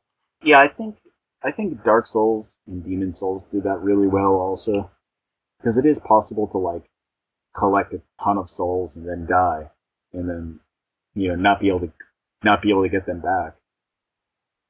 So it's like losing levels almost. It's like I collected 100,000 souls and then I got killed and then I fell off a cliff on my way back and I lost everything. That's a Adding definite insult to yeah injury. that's a definite possibility in that game. Like just doing something stupid for like 1 second could totally get you killed, and then you know that's like a lot of the times when I'm dying in that game, it's because like I'm not paying attention and I'll roll off a cliff or something. That happens a lot. Right. That's that's got to be frustrating. Yeah, it's not really though because it's your own damn fault. You know what I mean? Like Uh it's huh. not like not the kind of So it's not thing. like the game conspired against you. Yeah, it's not like if I were being more cautious, it would have happened anyway. It's like the kind of thing where it's just like I'm not paying attention or something. I just run right off the side of a cliff because I'm trying to hurry somewhere, Right. and that's like I think one of the points of that game is that it is easy to lose stuff. You can lose everything you've collected or everything you're fighting for pretty easily actually. So Interesting. it does make you want to be more cautious and make you want to try to get better at the game because you don't want to like essentially waste your time, especially if you get a lot of a lot of souls from beating a boss and then you're like, oh, I don't need to save, I can just keep going, and then you die and lose everything. Yeah. That happens because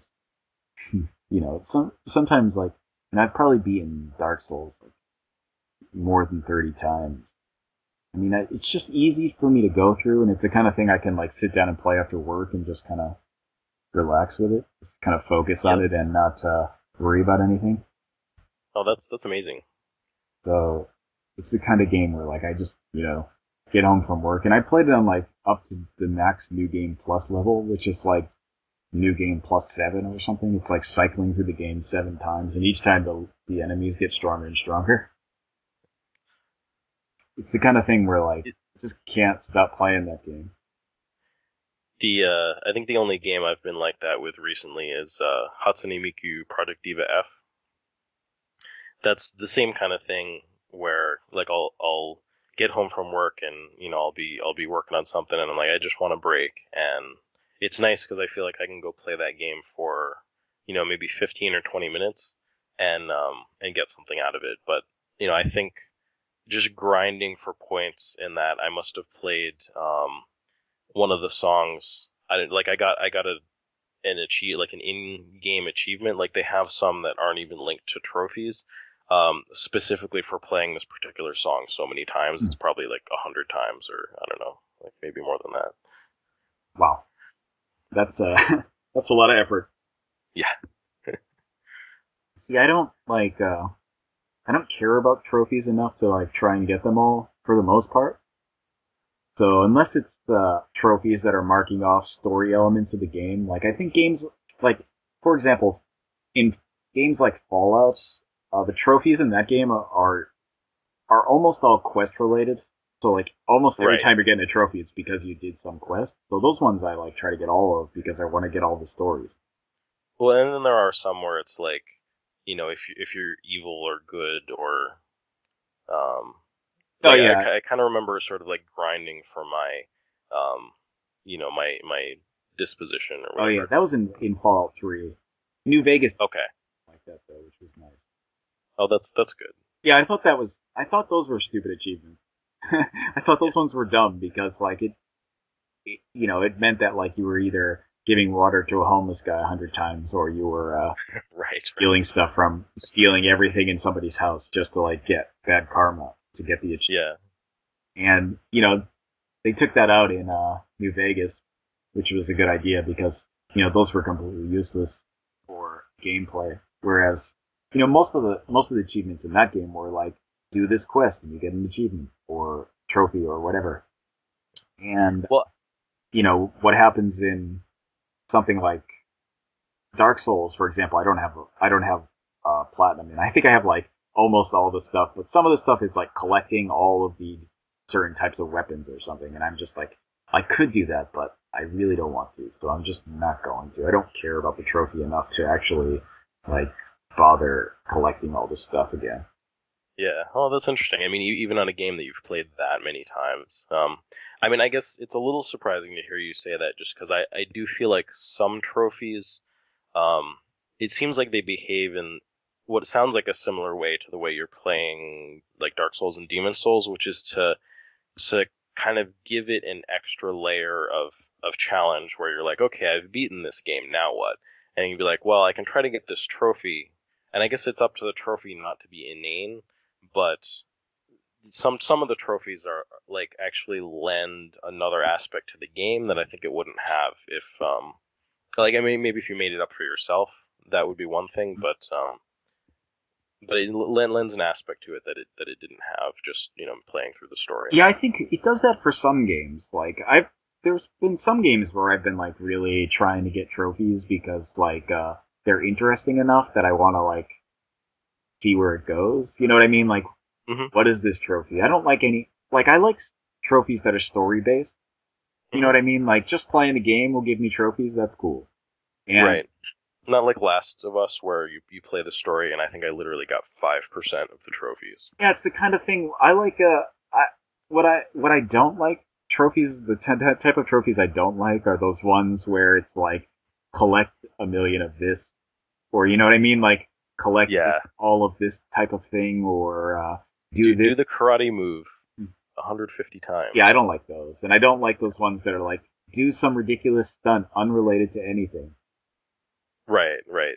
Jump 5 tractor trailer trucks on your Evil Knievel bike or something. Yeah, that's the kind of thing where it's like unrelated to what I'm doing, and I just like to get it. I'd have to like do something random that's unrelated to the actual game like a million times to just try to get it right. Right. And I don't like that kind of thing. I just think that's not really why I want to play the game. Like, but if there's something like Dark Souls has a few of those that's why I don't have the platinum. It's just like I don't want to collect all the rare weapons because it's just a pain. Yeah. It's not Yeah. fun Yeah. to No, I guess I come down on this pretty similarly to you now that I think of it, just because I literally have, I think, 4 platinums. Oh, on PSN, like, and that's it. Just kind of for that same reason, where it seems like there's always a handful of trophies that it isn't really worth getting. Yeah, I think I have some, but they're all in the 360, I think, and it's always for I have like a platinum in Fallout 3, a platinum in Fallout New Vegas, and platinum. I think I have like a platinum in Red Dead Redemption, and Okay. Well, I mean, it's not a platinum on the PS on the Xbox, but Right, but like 1,000 gamer score or whatever you get. yeah. And there's a couple of games I have it on, but I don't usually go out of my way to do that. And Right. and if there's all like a ton of collection trophies, then I'm just not doing it. Like I have like a 990 gamer score in Halo Reach, and Okay. the last 10 is like to reach some ridiculously high level in online play, and I'm just like, I am not doing that. Nope. Yeah. Yeah. No, the online trophies too. They really make it tough if you're like I normally have zero interest in online play like that. So Yeah, so and anything like that, I'm just like, I could play it to get the complete achievements, but it's just not worth it to me. I just don't care. yeah, I mean, how many other games do you have to play that Yeah, you want to play? I don't need I don't need to have a platinum or a perfect gamer score or whatever. It's not important to me, and those trophies and gamer points don't do anything for me. Right. I mean, if they're for something interesting, I'll do it. If it's not for something interesting, that probably won't do it. Right. Well, I feel like we've talked a really long time here. Yeah, Um, we have probably about 2 hours, but that's a pretty normal for a regular podcast. So we can, you know, can probably end it here. okay. Anything final you want to say? Um, I guess in closing, I guess just for me for the new systems, I'm definitely excited for the PlayStation 4, and actually, I'm glad that you reminded me about stuff like Final Fantasy 15 and stuff like that. I'm definitely looking forward to. So, just I think I'm gonna be picking up just a game for it here and there. I'm gonna try not to go super crazy. Um, Probably with upcoming games, I'd say I'm most excited for stuff on the Vita. I think that it has a lot of Japanese support, and in all honesty, the Vita TV seems really interesting. It's a little hard for me to tell if people that are importing it are really going to be getting a good deal or not. And I'm certainly hoping that they release it in Western markets. But I'm curious to see. I mean, if I just end up playing these games on my portable Vita, that's cool. But I'd like to have some way of playing them on my TV if I can. So I'm gonna kind of see how that goes. But yeah, I'm not pessimistic about kind of the upcoming gen. I'm actually pretty excited. I am with you on that. Almost exactly with you on that. A lot of Okay. a lot of the stuff I'm excited for is handhelds. I'm super excited for handhelds. The Vita especially because of being able to play PS4 games on the Vita via remote play. And like generally, if I could play everything on my handheld, I totally would because um, I just kind of prefer the handheld. I just like to curl up in a little ball on a beanbag chair and play my little screen. I don't really need a big screen. I want to play a game and be comfortable. And Right. the Vita is perfect for that. I mean, especially because of the connection with the PS4. So that's like a total. I mean, if I didn't already have a Vita, I would totally be buying one just for that. But That's cool. I mean, I tried out the remote play. It was pretty cool. I played some Killzone on yeah, it. It was neat. and I think like that and the new systems, I'm pretty excited for the PS4 when it comes out, and maybe there'll be enough games announced for the Xbox One before it comes out in Japan that I'll also get that. And I'm really hoping that somebody announces something for the Wii U. Right, right. I'm on board with you there. I, you know, it, I really honestly want to buy a Wii U. Like I, like I said, I have the money set aside. It's just sitting there waiting to buy a Wii U. And every day I think like I could just go buy the Wii U right now and play Zombie U and Wonderful 101 right away. And then I think then after I play those, I'll never touch it again because there's no other games that I want that are out right now. You know what I want on the Wii U, which they'll probably never do, is a really nice Pokemon RPG. Yeah, Like for I'm not a I don't know. Pokemon fan, so I don't. that doesn't appeal to me. But I think like it doesn't seem unrealistic. I mean, they changed the new Pokemon to 3D models. I don't see why they couldn't just kind of upscale it with the same kind of you know cell shaded look and make a Wii U game. But who knows? I mean that would probably be a system seller at least. Yeah, no, I feel like it. I mean, I feel like I'd get it for that.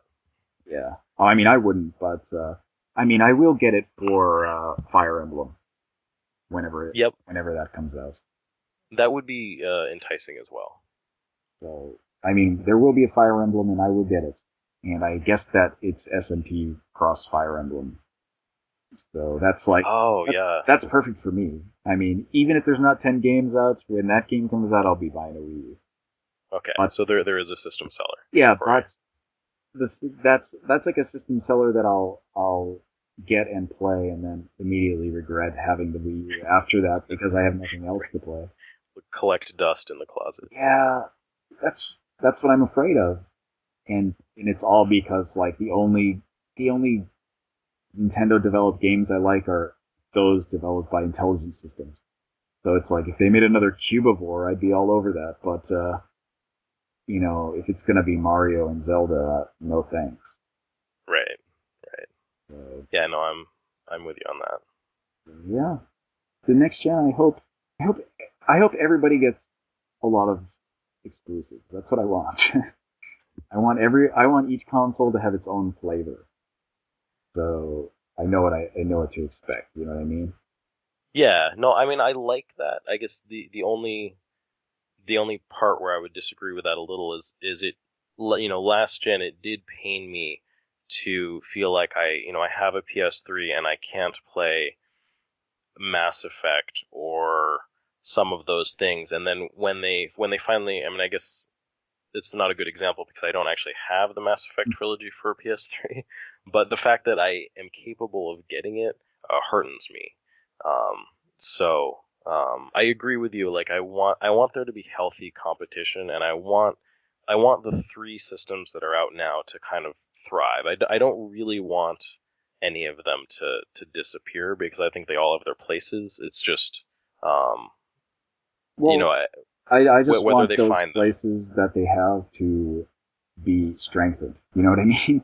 Like I Sure. want each. There, I'm not. I'm saying I want to buy all those. I want to buy all three consoles. Essentially, I want to buy all three, and I want each one to be different enough that it warrants me having all three. Right. I want to buy a PS4 and a Wii U. We'll leave it at that. Oh, hating on the Xbox.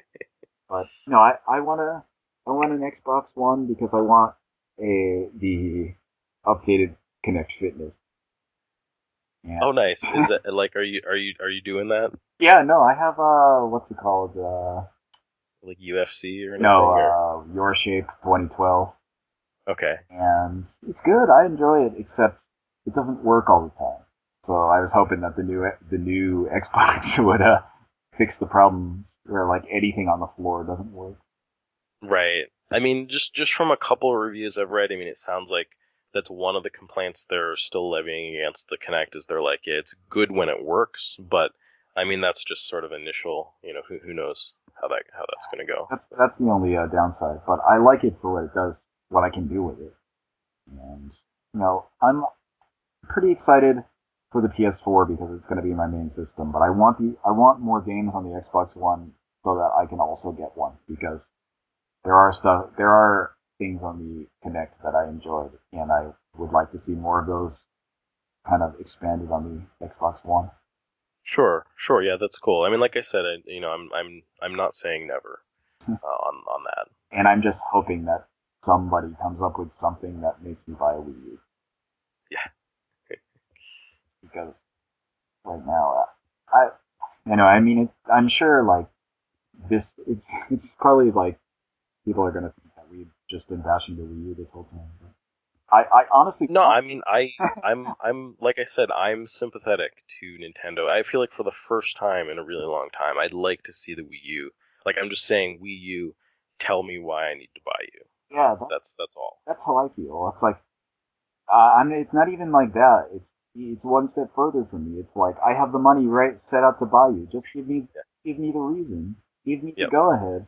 But it, it just hasn't come yet. And every time there's a Nintendo Direct, I'm like, all right, this is going to be the time where they announce some games I totally want, and it never happens. Right. Like my Right. list of games I want for the Wii U hasn't changed in months. I haven't added anything. Yeah, it's weird. It's just odd. Yeah, it makes me. It's not like I think like, oh, the Wii U sucks. It's that I think like Nintendo is not doing good at supporting getting third parties to support their console, and it's bad. Yeah. But yeah, I guess that's about it for the consoles of the next generation, or I guess the new generation, we'll say. Right. Um, Right. so I guess yeah, that should about end it. Next time we should talk about portables. Definitely. Yeah. And I'd love to talk about what I'm playing on the Vita or like stuff that's coming up for it, and the 3DS too. I think that's a good topic. Yeah, so yeah, I guess you can consider this the end of part one of our two-part next generation console podcast. Yeah. Thank you so much for joining in on the first episode. I hope that this was enjoyable for everyone. Yeah, I do too. And this is our first first episode, so it can only go up from here. Right. Right. Exactly. So, all right. All right. So, Well. Yeah. Thanks a lot, Joe, for having me on. no problem. And I guess thanks everyone for listening, and we'll see you guys next time.